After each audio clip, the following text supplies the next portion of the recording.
Hola, buen día. Gracias a todas, todos y todes nuestros seguidores de la línea de fuego. Hoy retomamos las entrevistas de la revista y lo vamos a hacer con un tema súper importante, que es la salud mental en las niñas, niños y adolescentes. Para eso contamos con la presencia de Nicolás Reyes.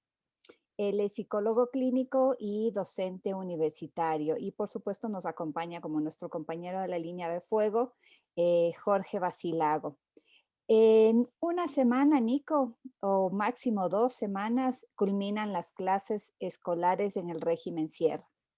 Ha sido un año en el que prácticamente se impartieron las clases por Zoom y otras plataformas virtuales. ¿Cuál es tu evaluación de este año escolar en la salud mental de las niñas, niños y adolescentes? ¿Qué nos va dejando este año lectivo, este año en pandemia? Muy buenas tardes, estimada Ela, estimado Jorge, qué gusto saludarles. Y bueno, pues a todas las personas también que se conectan y se van a conectar también con la entrevista. Bueno, sin lugar a dudas, como estábamos conversando también un poquito antes, es un año lectivo totalmente fuera de lo común, ¿no es cierto? Sui generis. Cabe mencionarlo, ¿no es cierto? Básicamente no estábamos preparados, ¿sí? Como países, y en este caso también en el Ecuador, para de alguna manera sobrellevar todos los elementos que un momento de emergencia como este realmente ameritan, ¿sí? ¿Cuáles son los impactos en la salud mental? Pues son varios. Yo cuando converso sobre el tema de los niños, niñas y adolescentes, siempre digo que es importante hacer una diferenciación y no ver a todos y a todas como un mismo bloque. Hay familias muy diversas en el Ecuador. Estamos hablando de familias, por ejemplo, monoparentales, estamos hablando también de familias transnacionales, estamos hablando de familias ampliadas, de familias rurales también, urbanas. Entonces, siempre que de alguna manera hemos conversado sobre este tema, yo digo, la pandemia ha impactado de formas diversas según las realidades también, ¿no es cierto?, familiares, comunitarias, en cuanto lo hemos vivido. Cabe mencionar que la situación también de niñez y adolescencia en el país se ha visto agudizado ciertos elementos, digamos, los sociales, por ejemplo, todo lo que tiene que ver con la pobreza y la pobreza extrema. UNICEF sacó el año pasado un diagnóstico que nos mostraba que más de 3 millones de niños, niñas y adolescentes estarían viviendo bajo la línea de la pobreza multidimensional. Entonces, todos estos factores, no podemos entender la salud mental sin entender los factores económicos, sociales, comunitarios, culturales y sanitarios en este momento.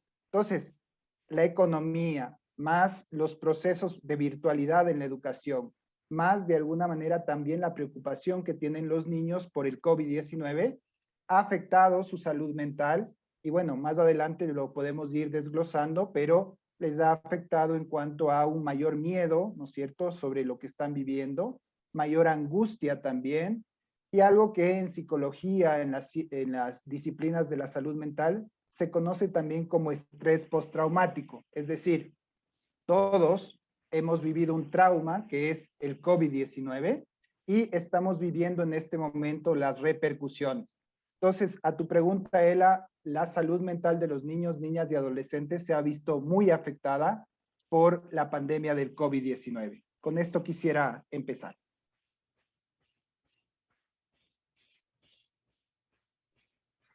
Estás Tú, un poco silenciado. eh, sí, tú justamente señalabas que entre las huellas que ha dejado estas situaciones son estrés postraumático, ansiedad y depresión.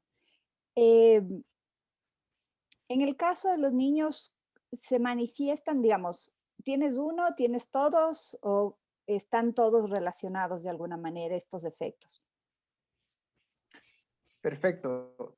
Sí, están relacionados cuando, cuando recién, ¿no es cierto?, apareció el tema de la pandemia, se hizo un estudio, ¿sí?, en distintos países, y uno de ellos fue, digamos, en Europa, lo hicieron en Italia y en España, Y por ejemplo, ya empezaron a aparecer, estoy hablando justamente en el 2020, empezaron a aparecer, por ejemplo, sentimiento de tristeza, el 31% de niños lo tenían, nerviosismo, el 38% de niños lo tenían, todo lo que tiene que ver con irritabilidad, ¿no es cierto? Con lo que um, comúnmente se conoce como rabietas, todas estas situaciones de explosión anímica que puede haber, casi el 40% lo tenía, es decir, 4 de cada 10 niños. Y fíjense esto, dificultades de concentración, el 77% de niños, niñas y adolescentes lo tenían. Entonces, básicamente todos los elementos están relacionados. Un niño o una niña, por ejemplo, que está bajo situaciones de estrés, va a ser muy difícil que logre concentrarse para los temas de aprendizaje.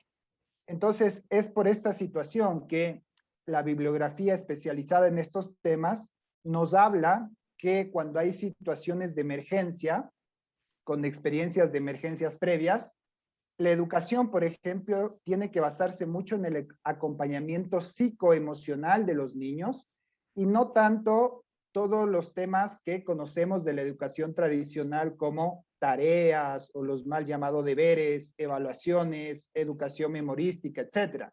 Porque los niños están estresados, están con miedo, están en una situación de emergencia. Entonces es absurdo seguir con una educación, llamémosla tradicional, o llevar lo que antes estaba en el aula, llevarlo a nivel virtual.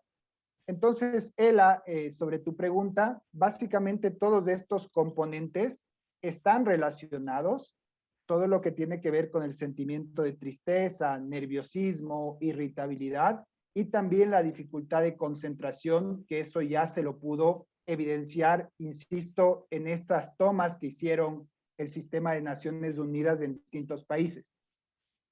En el Ecuador. En el Ecuador hubo una investigación muy importante que se llamó la ENCOVID-EC, que la realizó, ¿no es cierto?, la Universidad Católica con apoyo de UNICEF.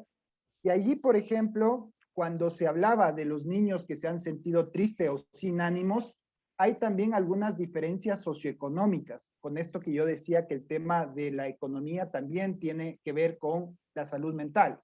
Por ejemplo, en estratos socioeconómicos bajos, el 52% de niños mencionaron sentirse tristes o sin ánimo para hacer sus actividades diarias. En el estrato económico medio-bajo, el 40%, en el medio el 32% y en el alto también el 32%. Entonces, los impactos negativos también sobre la salud mental dependieron mucho también de las propias condiciones de vida en las cuales están viviendo los niños, niñas y adolescentes. Y esto obviamente se va agudizando mientras mayores riesgos tiene un niño. Pongo un ejemplo.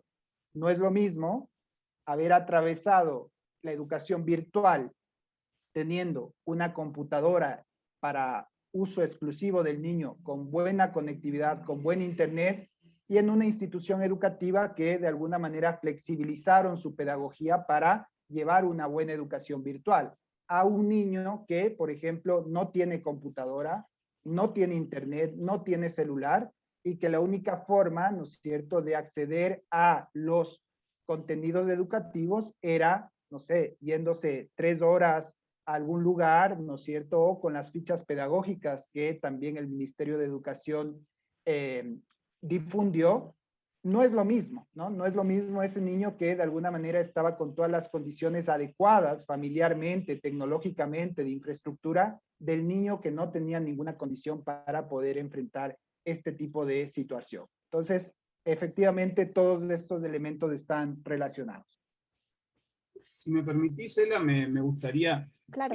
tomar algunos elementos, digo, los números que estás dando, las cifras que estás dando, Nicolás, hablan obviamente por sí solas en cuanto al impacto que han tenido todas estas problemáticas sobre la salud mental de las niñas, niños y adolescentes. Pero también, previamente a que comenzáramos la entrevista, nos comentabas cierta cuestión prejuiciosa que hay sobre la actividad o sobre la consulta psicológica en el Ecuador puntualmente. Y entonces lo que quería consultarte era cómo percibiste vos desde tu actividad profesional, que además estuviste ligado a estos centros de atención psicológica como de emergencia durante la pandemia. ¿Cómo viste que lo vive la persona? ¿Qué problemáticas puntuales o qué tipo de circunstancias puntuales le genera a ellos el tener que llegar a consulta por este tipo de cuestiones? ¿Y cómo fue el acompañamiento que tuviste que dar en esos casos?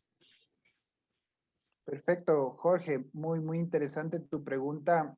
Un poco les voy a comentar de mi experiencia en los meses más álgidos, ¿no es cierto?, de la pandemia. Yo he podido, digamos, y tuve la oportunidad de participar en varios espacios, algunos de forma voluntaria, ¿no es cierto?, y otros por mi labor que estaba desempeñando en ese momento en el sector de educación superior. Y ahí hubo una experiencia muy interesante, por ejemplo, de la Universidad Católica del Ecuador, que se llamó, el programa se llamó Psicoescucha. Tradicionalmente, la Universidad Católica ha tenido un centro que se conoce como el Centro de Psicología Aplicado, y básicamente la atención había sido históricamente presencial, ¿no? Abierta a la comunidad siempre, y eso ha sido un dispositivo muy interesante. Y cuando se da la cúspide de la pandemia, entonces el servicio se empezó a preguntar, bueno, ¿y ahora qué hacemos? Es decir, siempre hemos tenido una lógica de atención presencial y ahora no podemos juntarnos, ¿qué vamos a hacer? Y entonces se decidió tener un nuevo programa que se llamó Psicoescucha, y las personas podían acceder a través de redes sociales. En un primer momento la atención era a través, digamos, de redes sociales por vía escrita, y luego se vio la necesidad de que sea a través de llamadas telefónicas. Entonces fue un aprendizaje, y entonces llamaban personas, por ejemplo, con lo que se conoce como un ataque de pánico, es decir, cuando alguien entra, ¿no es cierto?, en un ataque con mucha ansiedad, un ataque de pánico. Personas que estaban, obviamente, por la propia situación, esto en psicología se conoce, por ejemplo, como trastornos obsesivos compulsivos, que antes de la pandemia tenían, por ejemplo, ya una obsesión con el tema de la limpieza. Con este tema de básicamente la pandemia, eso indudablemente se vio profundizado, ¿no? Este tipo de trastornos obsesivos compulsivos. Y también, digamos, otro tipo de consultas como esta, ¿no? Tengo hijos pequeños, ¿cómo puedo procesar esto en casa? ¿Qué hay que hacer? Es decir, todas las familias adaptándose a la nueva situación, e indudablemente con las expectativas hacia el futuro. Hay un autor muy importante que se llama Hugo Cohen, un especialista de la OMS, y él dice que en emergencias humanitarias o en emergencias sanitarias como las que estamos viviendo, se plantea muy fuertemente una dimensión de la incertidumbre. Nosotros los seres humanos nos gusta generalmente tener certidumbre de, a ver, mañana voy a ir a tal parte, y planificamos nuestra vida. Una emergencia muchas veces nos coloca frente a la dimensión de la incertidumbre, no saber qué va a pasar mañana, pasado mañana, en una semana. Entonces, mucho de eso se generó. Creo que en estos meses, Jorge, básicamente ha habido también una necesidad de la población, la propia necesidad de la población ha llevado a desmitificar mucho el tema de la salud mental. Han habido muchas personas que han consultado, que han pedido ayuda, que tanto de forma más general, por ejemplo, de autocuidado de la salud mental, de cómo tener algunos elementos de autocuidado, como las personas que ya se han sentido muy mal, tener, sí, algunas consultas especializadas. Creo que sigue existiendo el estigma, pero creo que la propia necesidad y el propio planteamiento que las personas están sintiendo ya en carne propia, básicamente ha hecho inclinarse a las personas para decir, bueno, yo necesito también cuidar mi salud mental, es tan importante como mi salud física. Entonces creo que eso poco a poco se va rompiendo, por suerte, aunque, insisto, tenemos una tradición en donde básicamente la salud mental está ligada a la debilidad o a la locura como un tema estigmatizante, o como algo relacionado como que no está bien, ¿no? Pero creo que la ventana de oportunidad ha sido que de alguna manera ha empezado a romperse un poco ese estigma en el Ecuador. ¿Sigues, Jorge, o le retomo? No, pensé que seguías vos, Ela, adelante. Ya, sí, solo para cerrarle este tema del programa Psicoescucha, que me parece súper interesante lo que pudo hacer la Universidad Católica. ¿Esta atención era básicamente para adultos o también llegaron a tener que sostener ayuda para, supongo yo que adolescentes tienen más capacidad de poder coger y llamar o escribir, no sé, en caso de niños? Sí, en general fue más para un núcleo de adultos, aunque también se hicieron atenciones para adolescentes, y a los niños fue a través de algún adulto, ¿no? Como yo les decía, que pedía alguna sugerencia, como, bueno, ¿cómo me organizo también en casa? Y ahí hubo también muchos de los gremios y colegios de psicólogos, de especialistas de la salud mental, sacaron también distintos papers, documentos, también dando algunas recomendaciones generales para, por ejemplo, el trabajo con los niños, que son elementos como, digamos, no pueden ser, no pueden ser socializados para todos de la misma manera, porque, insisto, no todas las familias son iguales, pero algunas orientaciones que pueden servir. Por ejemplo, al inicio de la pandemia, todo lo que tiene que ver con la reorganización familiar, con tener una planificación de las actividades, con temas relacionados de que a los niños no hay que mentirles, hay que contarles la situación de acuerdo a su edad, eso nos dicta la propia Convención de los Derechos del Niño, y al mismo tiempo tenemos que protegerles de un término muy interesante que con otros colegas lo trabajamos en un paper con Doménica Ceballos y Mario Rubio, que es el tema de la infodemia. La infodemia quiere decir cuando las personas y los niños, por ejemplo, están expuestos a demasiada información, mucha de ella falsa, y noticias negativas todo el día, eso indudablemente le va a afectar a la salud mental. Entonces, se les recomendaba que les cuenten lo que está pasando a los niños, dependiendo de su edad, con los términos adecuados, y que les protejan de información de redes sociales, de TikTok, de Facebook o de los propios noticieros que a veces también, digamos, no manejan los temas noticiosos de la mejor manera. Y entonces hay que proteger a los niños de la infodemia. Entonces, básicamente eso también se trabajaba, pero el núcleo duro fue justamente adultos. Incluso consultaban de otros países, ¿no? Uno de los elementos de la tecnología, lo positivo que nos ha permitido, creo, también es entre los distintos países tener redes de apoyo y de solidaridad. Creo que de los elementos positivos también que cabe recalcar es que se han generado también redes de intercambio de información, por ejemplo, en el campo de la salud mental, muy importantes a nivel regional, con Argentina, con Colombia, con otros países, y eso también ha fortalecido lo que se ha podido hacer desde cada país. Entonces, así como hay sus contras en la atención virtual, también existen unos elementos de aprendizaje que realmente antes de la pandemia estaba muy debilitado. No había ese nivel de intercambio de información, de redes de apoyo, y creo que ese es un punto importante a destacar como algo positivo. Vos mencionabas, mira, justo este tema de, bueno, los aspectos positivos y negativos que puede tener esta actividad virtual que estamos desarrollando casi todos los que podemos hacerlo, ¿no? Digo, hay trabajos o actividades que no pueden involucrarse en este tema de la virtualidad. Pero en el caso de los niños, los que estaban en la escuela, en el colegio, que pasaron a estar 24/7 a convivir con sus padres, sus familias, de la manera que sean, esto que decías, que hay mucha diversidad familiar también, pero también implicó la pérdida del contacto con los amigos, que es algo que venimos a descubrir, también no a descubrir, pero sí a dimensionar realmente con la importancia que tiene esta socialización, ¿no? con sus amiguitos. Este tiempo de pérdida o de distanciamiento se puede compensar y de qué manera también se reconstruye ese vínculo en una próxima vuelta a la presencialidad.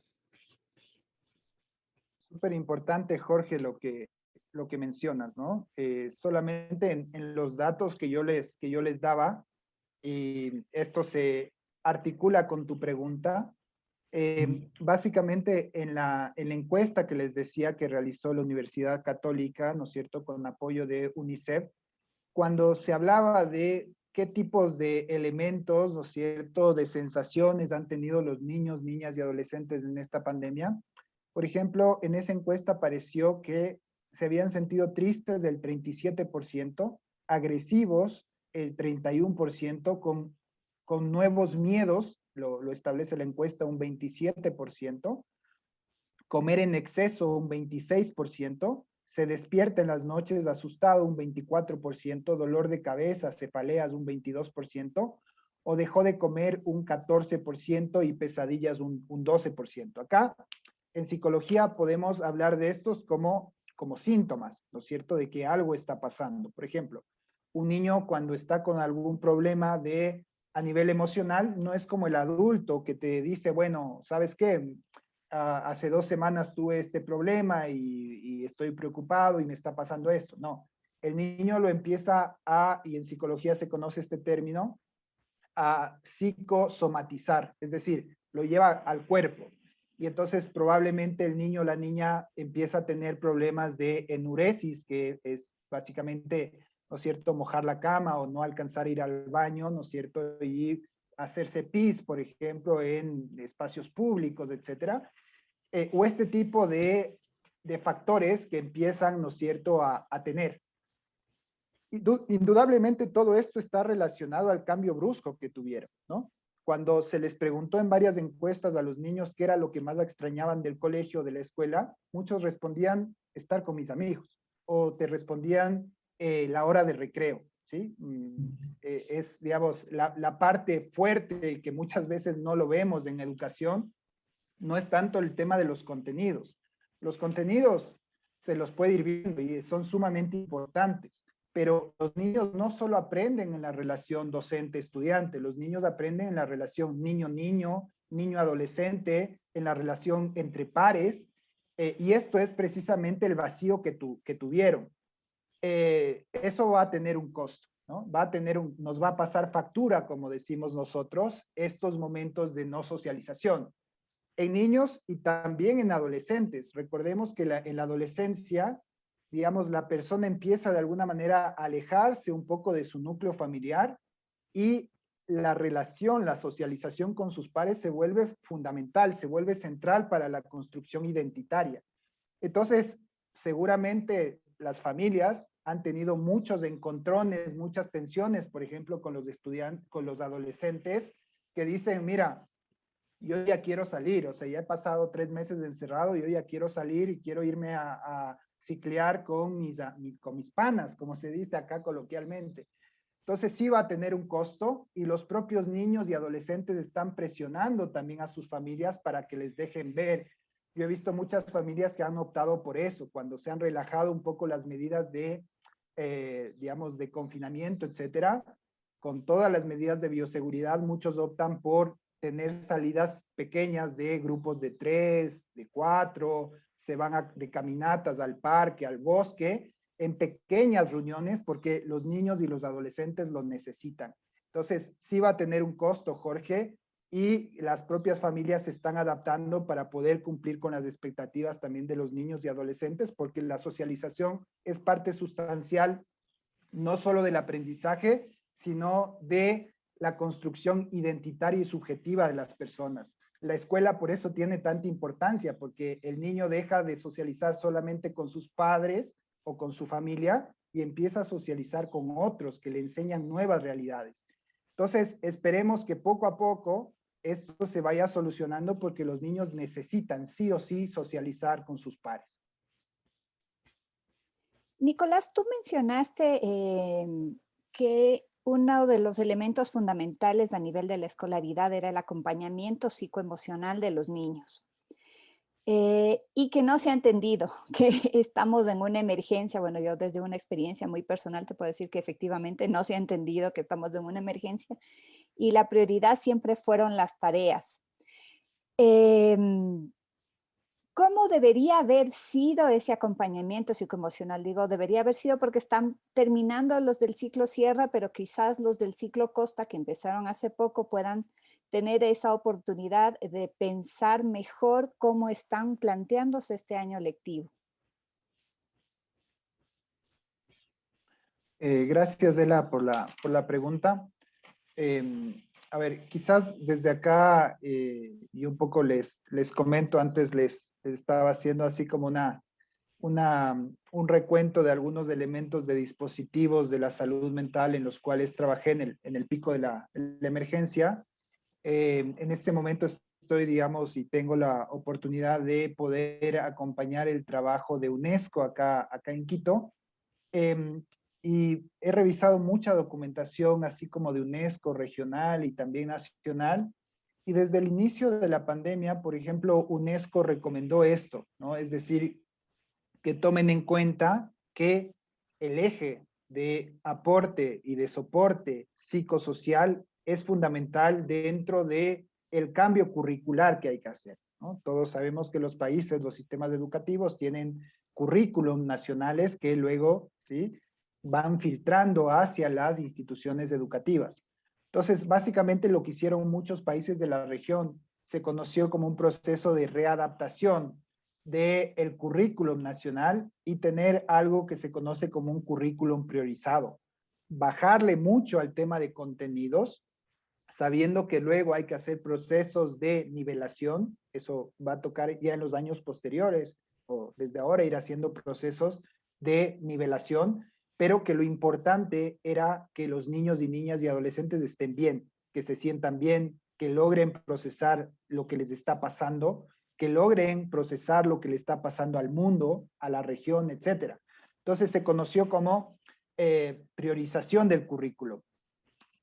He revisado muchas plataformas, por ejemplo, una experiencia muy interesante fue la experiencia argentina, en donde se vincularon entre el Ministerio de Educación, lo que serían los gobiernos locales acá, la televisión también pública, la radio, etcétera, y colocaron, por ejemplo, programación diaria en, digamos, allá se conoce como el canal Encuentro, programación diaria en donde se iban de alguna manera difundiendo los contenidos educativos a través de televisión y paralelamente habían productos que se difundían en radio y paralelamente para los niños que tenían, por ejemplo, mayor conectividad, estaba una plataforma interactiva a nivel virtual. Entonces, creo que uno de los grandes aprendizajes de todos los sistemas educativos de la región fue que no se podía enfrentar la pandemia si no se flexibilizaban los sistemas educativos. Eso lamentablemente no todos los directores, rectores, docentes lo entendieron y a veces priorizaban el decir, a ver, se te acabó el plazo para presentarme la tarea antes que hacer este otro tipo de actividades más vinculados al tema emocional. Yo sí creo que hubo un mérito en los sistemas educativos de la región de alguna manera flexibilizar y de intentar encontrar nuevas maneras de llegar, pero al mismo tiempo existieron errores de muchas veces no diferenciar justo lo que hablábamos al inicio de la entrevista, que las realidades son muy diversas, más aún en países, por ejemplo, como Ecuador, Bolivia, Perú, etcétera, en donde tienes grandes asimetrías entre quienes tienen alta conectividad y quienes no tienen ningún tipo de conectividad. Entonces, creo que estamos en un momento, Ela, de mucho aprendizaje de los sistemas educativos. Creo que es un momento para compartir experiencias entre los países y también de formación docente. Creo que hay un elemento muy importante en este tiempo, que es capacitar y formar a los docentes, de decirles, bueno, lo prioritario ahorita no es que se conozcan de memoria la tabla de multiplicar, no. Lo prioritario ahorita es que el niño esté bien, que ustedes como docentes puedan acompañar al niño, que si es que tienen alguna alerta de violencia intrafamiliar o de depresión, por ejemplo, de los niños, articulen con el Departamento de Consejería Estudiantil y con las otras instancias para acompañarle emocionalmente al niño y prevenir algo que se conoce como la exclusión educativa, en emergencias hay niños vulnerables que salen expulsados del sistema educativo y que nunca más vuelven a los sistemas educativos. Y muchas de ellas son niñas, por ejemplo. Y entonces creo que eso, lamentablemente no todos los actores del sistema educativo lo comprendieron, pero creo que un gran porcentaje sí puso mucho énfasis, empeño por, de alguna manera, innovar sus formas de llegada al estudiantado. Y creo que eso también tiene un mérito. Ahí tocabas, Nicolás, un tema, perdón, Ela, no sé si ibas a No, intervenir, pero digo, tocabas ya un sé qué tema vas a preguntar. Es que ya nos conocemos mucho. Tocabas un tema que me interesaba puntualmente, quizá profundizar, porque vos, a la vez que psicólogo clínico, sos docente universitario, y mencionabas esto, el tema docente, ¿no? La formación docente, que fue claramente una dificultad, porque muy pocos docentes estaban capacitados para afrontar el tipo de educación virtual que tuvimos que asumir en los distintos países de la región. Y esto también implicó para los docentes un desafío a su propia salud mental, ¿no? Esto de los nervios, de la angustia, de la ansiedad, de no conocer, de tener que, responder en un tiempo relativamente breve ante los alumnos, para continuar con los contenidos y para además contener a los niños y tratar de no perder ellos y ellas los estribos, por llamarlo de alguna manera, y poder mantener su propia salud mental estable. ¿Qué nos podés comentar acerca de esto, ¿no? En cuanto al rol docente en pandemia? Súper interesante, y acá yo les voy a hablar dos elementos, uno más desde la parte más general y otro desde mi experiencia como docente. Y quizás empiezo por lo último. Yo cuando conversaba, por ejemplo, con los estudiantes, de cuando en cuando teníamos también espacios para conversar sobre este tipo de cosas. Las propias tareas, ¿no es cierto?, de alguna manera también estaban vinculados a pensar críticamente, ¿no?, lo que está sucediendo. Hicimos una investigación con un colega de la Universidad Católica, Patricio Trujillo, y la investigación fue sobre la ansiedad en estudiantes universitarios, que también se incrementó mucho. Y tomamos también algunas herramientas cualitativas de análisis. Y recuerdo un testimonio de un estudiante que decía: antes en la universidad todos nos pasábamos en el patio sentados y cada uno estaba conectado a su celular y no nos hacíamos mucho caso entre nosotros. Ahora, en cambio, estoy harto de mi celular y lo único que quisiera es estar en el patio de la universidad con mis amigos, sin celulares, para poder conversar con ellos, ¿no? Entonces, cambió drásticamente, es decir, la moneda se volteó también para generaciones que antes tenían, por ejemplo, en universidades privadas y en otro tipo de sectores, que estaban con alta conectividad y que mucha de su intercambio social se daba también con dispositivos como el celular. Al verse, digamos, durante muchos meses en casa, todo el día frente a las pantallas, solamente conversando con sus amigos a través del celular, dijeron no.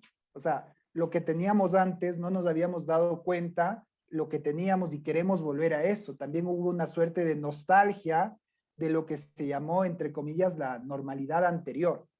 Entonces, efectivamente, se realizaron también algunas encuestas y, por ejemplo, los estudiantes de mis grupos, muchos de ellos querían ya volver a la educación nuevamente presencial, u otro gran porcentaje también a una educación híbrida, por ejemplo, unos días presencial y otros días poder retomar a nivel virtual.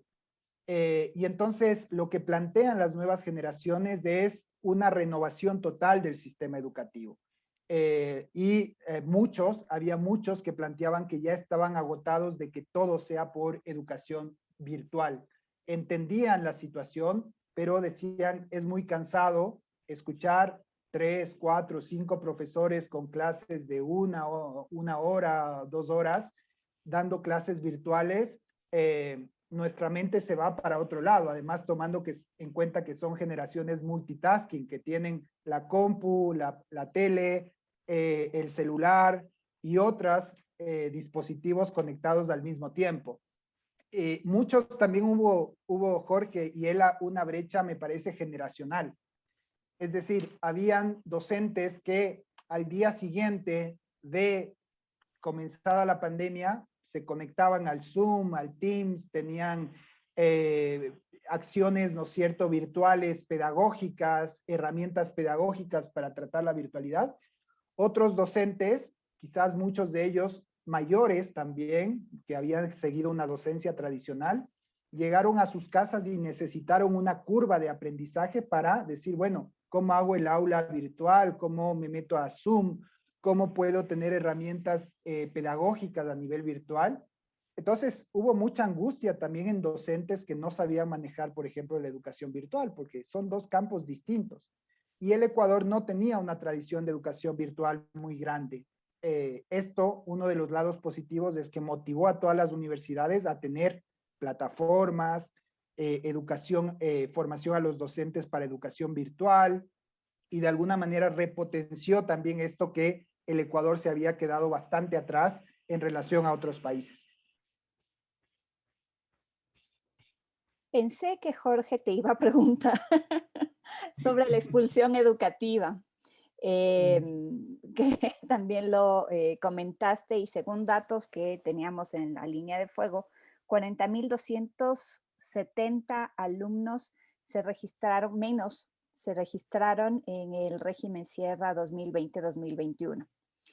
Esto, digamos, es una labor de alguna manera del sector educativo, el de conseguir que esos niños vuelvan a las aulas, pero también me parece que por ahí pasan otras cosas. El sentir, por ejemplo, que la educación te puede ser útil y conseguir que quienes hicieron que salieras del sistema educativo, que en este caso será una persona adulta que está con ese niño, entienda la importancia de que vuelva. ¿Cómo hacer para que justamente estos niñas, niños y también adolescentes puedan regresar al sistema educativo?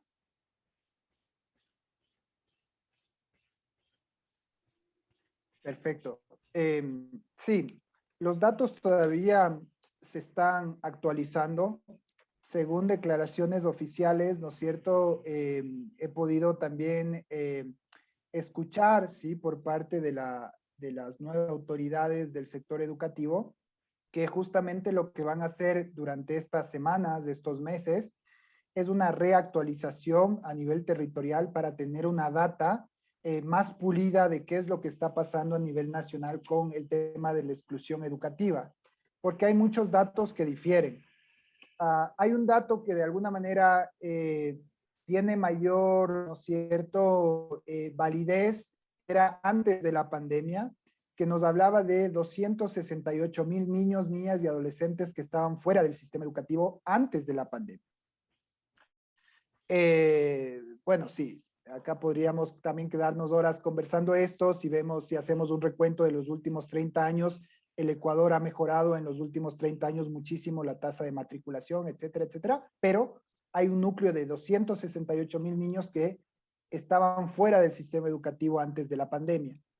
Algunos datos hablan de alrededor de 90,000 niños, niñas y adolescentes adicionales que de alguna manera habrían sido expulsados del sistema educativo por todas las condiciones sociales de las cuales yo antes hablé. Entonces, ¿quiénes son? La pregunta es, ¿quiénes son esos más de 268,000 niños que están fuera del sistema educativo? ¿Cuáles son sus perfiles? ¿De ¿Qué quiénes están estamos haciendo? hablando?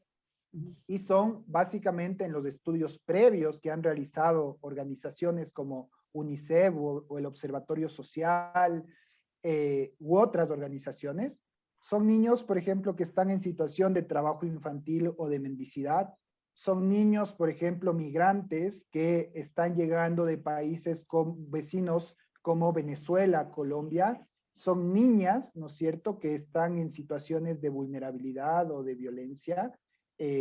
Niñas, por ejemplo, embarazadas, producto de violencia sexual. Todas estas problemáticas que dentro de la teoría de la política social se conoce como protección especial, Esos son los niños que están fuera del sistema educativo. Entonces, ¿qué hacer?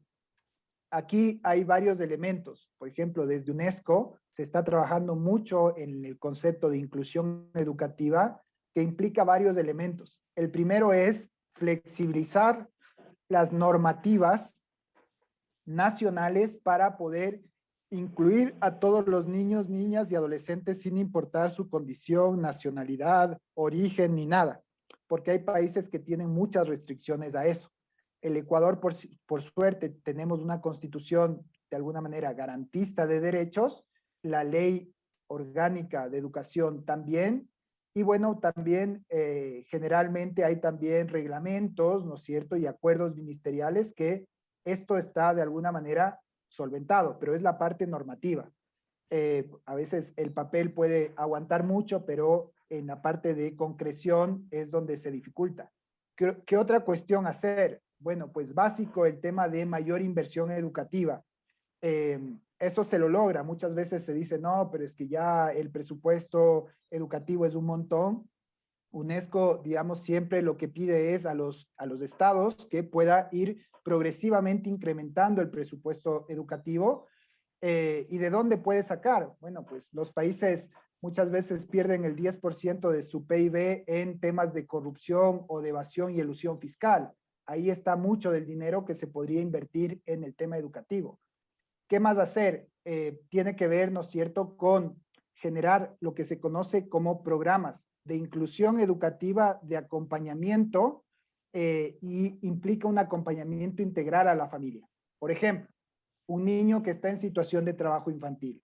Ok, tiene un cupo en el sistema educativo, ¿no es cierto?, que sea gratuito, que no les cobren absolutamente nada, ni en textos escolares, ni en uniforme, ni en absolutamente nada, porque esos $10 para una familia es un montón.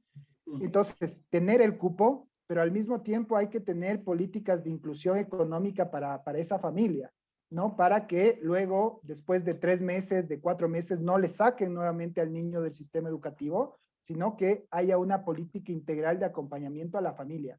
Son programas sumamente costosos, el esfuerzo es gigante, pero es la única manera de lograr, ¿sí?, la inclusión de esos más de 268,000 niños que están fuera del sistema educativo. Educación, política social, política económica y política laboral. Tienen que actuar de manera conjunta porque si no, si solo se actúa por una línea, la problemática no se resuelve.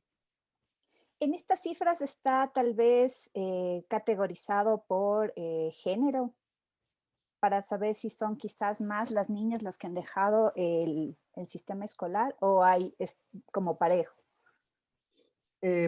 No se lo tiene así, pero históricamente esto afecta más justamente a las niñas, ¿sí? Históricamente afecta más a las niñas porque todos los temas en una emergencia, por ejemplo, todos los temas de cuidado, de lo que se conoce como los sistemas de cuidado, recae generalmente sobre las niñas, sobre las adolescentes, sobre las mujeres.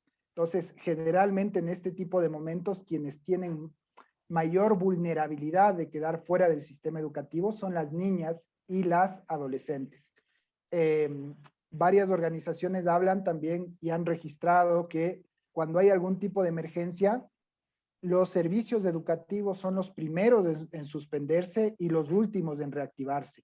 No solo en la pandemia por COVID-19, que ya llevamos más de un año, ¿no es cierto?, sin reactivar, ¿sí?, el sistema educativo por obvias razones, pero en otro tipo de emergencias, por ejemplo, un terremoto, un deslizamiento, etcétera, generalmente los sistemas educativos son los primeros servicios en suspenderse y los últimos en reactivarse, porque a veces los albergues, por ejemplo, están en la escuela o en el colegio. Y entonces muchas veces es muy importante regresar a ver al sistema educativo y decir, a ver, el sistema educativo necesita también un tratamiento especial para reactivar el sistema educativo y que los niños puedan progresivamente ir volviendo a sus clases presenciales para todo esto que hablábamos antes de la socialización, de compartir, de la parte emocional. En un contexto como el que estamos viviendo, indudablemente hay que trabajar de la mano entre salud y educación, porque si es que uno de los dos falla, las consecuencias van a ser negativas, no solo para los niños, sino para sus familias y para la comunidad en general. Entonces, es un momento de mucha articulación entre educación y salud. Ese es un retorno progresivo, seguro y voluntario a clases. Creo que es lo que estamos necesitando en este momento. Ahí, perdónela, dabas pie justamente para otro tema que comentábamos con Ela previo a tener esta charla con vos, Nicolás, que es el tema, claro, planteabas hace un ratito el tema de estos chicos y chicas que están fuera del sistema educativo, casi 300.000, números más o menos, que igual es un número dramático, y los chicos que están todavía incluidos dentro del sistema educativo, pero no están yendo a lo presencial, hipotéticamente vamos a volver parcialmente en el próximo ciclo lectivo. Entonces, ¿qué puede significar esa vuelta también? O sea, ¿qué niveles de conflictividad podemos llegar a tener con estos chicos que llegan muchas veces sin el acompañamiento adecuado que mencionabas? ¿Qué nos vamos a encontrar con las niñas, niños y adolescentes nuevamente en las aulas, aunque sea parcialmente, y cómo podemos contener todo ese futuro escenario, que si bien es difícil hacer futurología, digamos, algunas pistas pueden tener ustedes a partir del trabajo que vienen haciendo como psicólogos. Sí, nuevamente partir de las diversidades. Por ejemplo, en el Ecuador tenemos desde escuelas rurales unidocentes hasta colegios, ¿no es cierto?, muy grande, como por ejemplo acá el Instituto Nacional Mejía, ¿no?, en donde se tienen, digamos, más de 5.000 estudiantes. Entonces, creo que uno de los elementos importantes también en este contexto es este proceso o este producto, a mí me gusta verlo más como proceso, que son los planes de continuidad educativa que tienen que hacerse institución por institución. Es decir, ya no estamos en el momento de hacer planes cantonales o provinciales. Ahora la situación es tan delicada que hay que hacer planes institución por institución, ¿no? Entonces, quizás la primera recomendación es que esos procesos sean bien hechos, que todo lo que se ponga en esos planes realmente se corresponda con la realidad, es decir, esos planes piden, por ejemplo, de cómo está el tema de la infraestructura de la institución educativa, si es que tienen agua, si tienen saneamiento, si tienen, por ejemplo, medidas básicas de bioseguridad, todo eso tiene que estar muy bien construido. Entonces, el primer gran recomendación es que los planes de continuidad educativa, PICES, estén bien construidos y se los haga de forma participativa con la comunidad. La segunda gran recomendación es no solamente, digamos, basarse en los temas relacionados a la infraestructura, sino también en aquellos otros elementos invisibles muchas veces, como los que hemos hablado en este momento. Por ejemplo, que vaya paralelamente acompañando, hay buenas experiencias con lo que son encuestas para saber cómo está el tema socioemocional de las familias que retornan a la institución educativa y ver a quiénes hay que acompañar. La tercera recomendación sería fortalecer los departamentos de consejería estudiantil y tener estrategias concretas, por ejemplo, para dos elementos fundamentales. Uno es el tema de la prevención de violencia dentro del ámbito educativo, y el segundo elemento es una estrategia sólida, fuerte, de prevención del suicidio dentro del ámbito educativo, porque este ha sido un fenómeno que se ha venido incrementando en el Ecuador en los últimos años en adolescentes, y también hay casos de suicidio infantil, y entonces es importante que el sistema educativo trabaje sobre eso, sobre el tema de la violencia. El tema de la violencia sexual, ya la Corte Interamericana de Derechos Humanos, sobre el caso Paola Guzmán Albarracín, ya le pidió al Estado ecuatoriano que tiene que trabajar el tema de la violencia sexual en el sistema educativo, temas fuertes, mucho más fuertes de lo que hemos tenido en relación a la educación integral de la sexualidad, otro elemento fundamental. Y la última gran recomendación es un tema de permanente monitoreo y evaluación, es decir, todas las decisiones deben estar basadas en datos, en información precisa. para los tomadores de decisión. Entonces, es bien importante que todas las decisiones que se vayan tomando tengan un ciclo de seguimiento y evaluación. Y tal vez en algunas no hay problema y puede fluir este retorno progresivo o voluntario. Todos esperamos que así sea, porque los niños necesitan retomar su educación presencial, es fundamental. Pero tal vez hay otros lugares en donde hay algún tipo de alertas de problemáticas y tiene que intervenir el órgano rector educativo con el Ministerio de Salud y con los otros ministerios aliados que estén alrededor de esa problemática.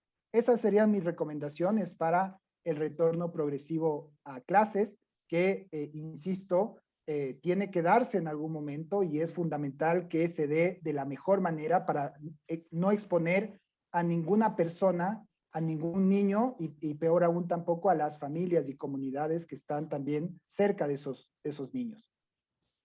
Yo justo quería también topar el tema del suicidio infantil.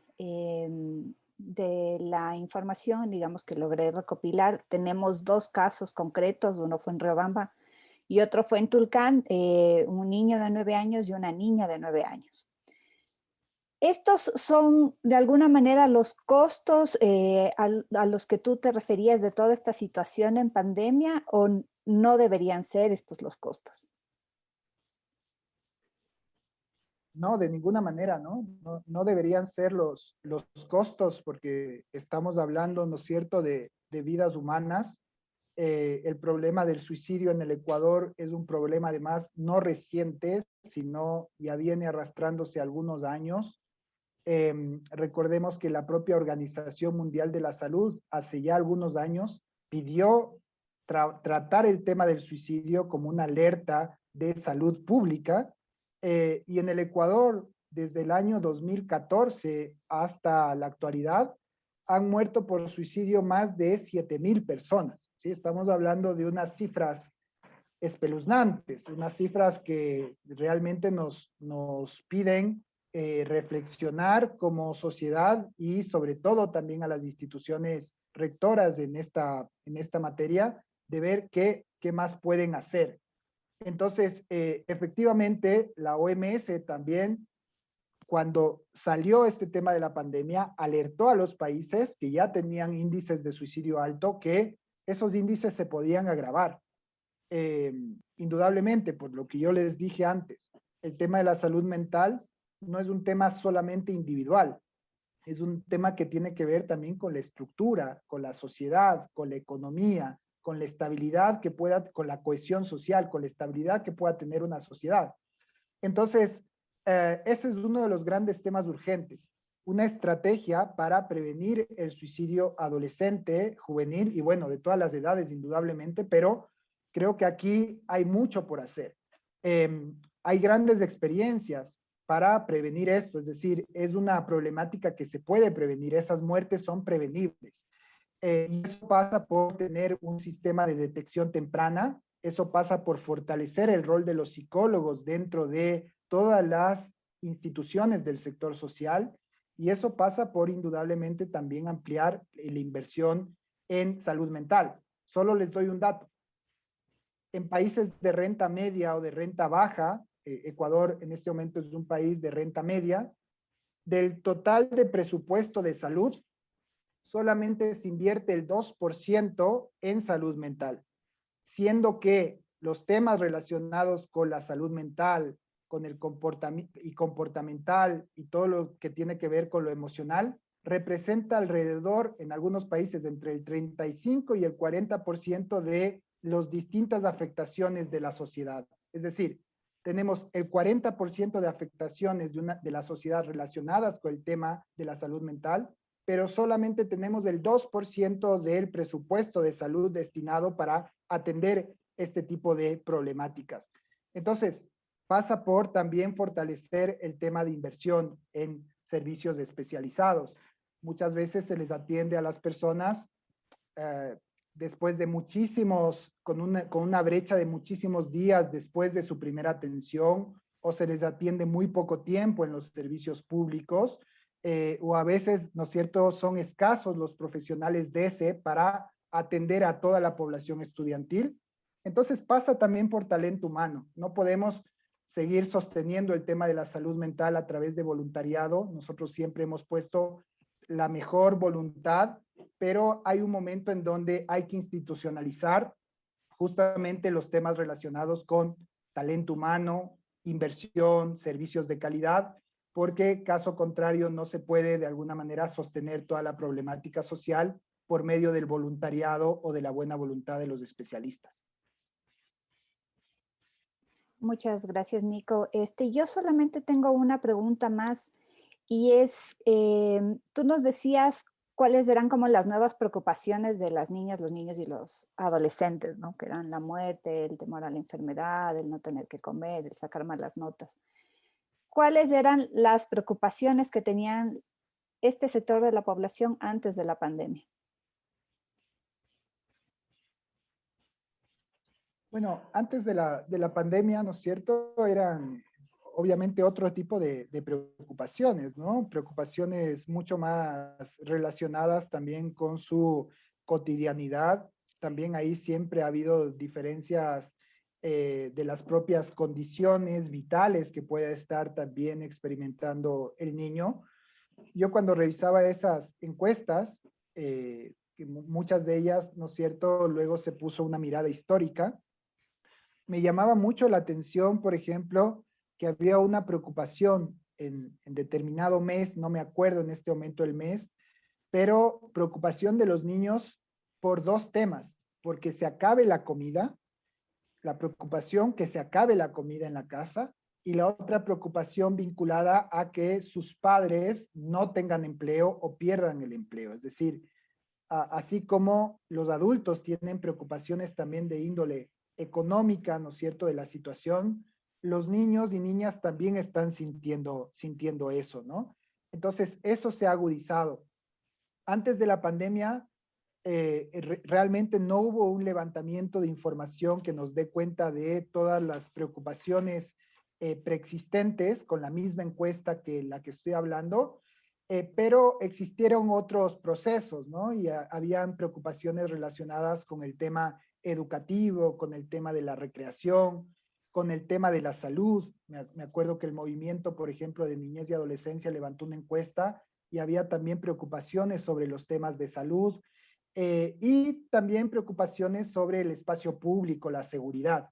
Ese tipo de preocupaciones se daban, pero indudablemente la pandemia trastocó las preocupaciones y profundizó en estos miedos que son miedos ya de carácter vital, de que un familiar se enferme, de que un familiar se muera, de que ya no exista comida en la casa, de que se acaben los bienes, ¿no es cierto?, básicos, del sustento básico de la familia. Entonces ya son preocupaciones de carácter vital. Y esto se agudiza, por ejemplo, en niños migrantes, ¿no? Todas estas preocupaciones se agudizan porque están pasando por condiciones sumamente desfavorables también dentro de la región y dentro también del país. Entonces, sí llama la atención ver que los niños que deberían estar en otra, ¿no es cierto?, deberían estar preocupados por jugar, por aprender, por sus amistades, en estas también siempre tensiones que suelen tener los niños en la socialización, que niños muy chiquitos estén preocupados por un tema vital. Llama mucho la atención y creo que ahí todos tenemos mucho por hacer. Estado, sociedad, medios de comunicación, de también tratar el tema de alguna manera, dar unas noticias, así como estamos en un momento difícil, también dar noticias positivas para la niñez. Creo que tenemos mucho que hacer todos y todas desde nuestros distintos sectores para justamente combatir esas preocupaciones, pero sobre todo para mejorar la calidad de vida de los niños, niñas y adolescentes de este país. Ahí, mira, me diste el pie justo con esto último que mencionabas, porque tenía pendiente yo como para cerrar también una última pregunta, que es, digamos, en la sierra tenemos ahora 2 meses de vacaciones previo a este retorno paulatino a las aulas, y cómo podemos trabajar los que somos padres o madres de niños, niñas y adolescentes. ¿Qué podemos hacer para acompañar y para que ese retorno sea menos traumático para los chicos? Perfecto.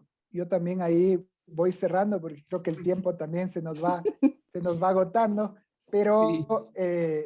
básicamente lo que yo siempre digo, el tema siempre de hablarles con toda la verdad a los niños. Sabemos que a veces es difícil, a veces las preguntas de los niños son como súper concretas, ¿no? A ver, dime cuándo voy a regresar a la escuela. Y quizás las primeras semanas decíamos, no sé, esto va a durar 3 meses, 4 meses, hasta que, digamos, fue de un ciclo mucho más largo. Y entonces quizás hay que decirles, ¿no es cierto?, que hay todavía, ¿no es cierto?, no se conoce el tiempo exacto, que esto puede durar también un ciclo importante, que hay que ir preparando, hay que saber también que otros países han tenido, por ejemplo, un retorno a clases y luego han vuelto a confinamiento, por ejemplo, Argentina. Hay que un poco, de alguna manera, preparar para que no solo el sistema educativo tenga esta flexibilidad, sino que también los niños y los adolescentes prevean que en determinado momento no es que vamos a regresar a lo que era antes del 2019, sino que posiblemente vamos a tener momentos, ¿no? Y que la educación va a ser híbrida, ¿no? Y que vamos a tener momentos que adaptarnos a volver a la presencialidad y quizás momentos en donde, si es que las entidades lo estiman así pertinente, tengamos que volver a la virtualidad. Entonces, me parece que hay que ir trabajando un esquema de flexibilidad también en las familias, ¿no? Es decir, hay que ser súper flexibles en cómo nos vamos también organizando. Y lo otro que creo que este momento de vacaciones que se da, ¿no es cierto?, entre año lectivo y año lectivo, se pueden hacer también otras cosas con los niños, ¿no? Por ejemplo, ver si es que se puede realizar algún tipo de viaje familiar con todas las medidas de bioseguridad, eh, si es que no se puede por condiciones económicas salir de la provincia o del país, hacerlo también en el espacio comunitario. Recordemos que para tener tiempo de calidad podemos realizar muchos elementos creativos, innovadores, cultura, fomento a la lectura, arte, música, tiempo de compartir con los niños. A veces los adultos estamos como en otras preocupaciones y no nos damos el tiempo de compartir. Creo que esas serían las principales recomendaciones en este lapso del año lectivo. Y hablarles con la verdad siempre de acuerdo a su edad, ¿no? Y sí, en este momento no sabemos cuándo va a regresar todo a lo presencial como era antes. Y entonces hay que irnos de alguna manera armando estos elementos de flexibilidad. Eso sería, estimada Ela, estimado Jorge, algunas de las recomendaciones. Muy bien, creo que ha sido una charla súper interesante, sobre todo por toda esta panorámica que nos has hecho, ¿no? Sobre lo que implicaba la salud mental en niñas, niños y adolescentes y también en adultos y en los docentes universitarios y en los docentes en Gracias de mi general. parte. Gracias de mi parte, Nicolás, y gracias, Ela, por el rato. Muchas Con gracias. mucho gusto, Jorge. Les mando un abrazo y qué gusto poder compartir con ustedes. Igualmente, un abrazo grande. Gracias.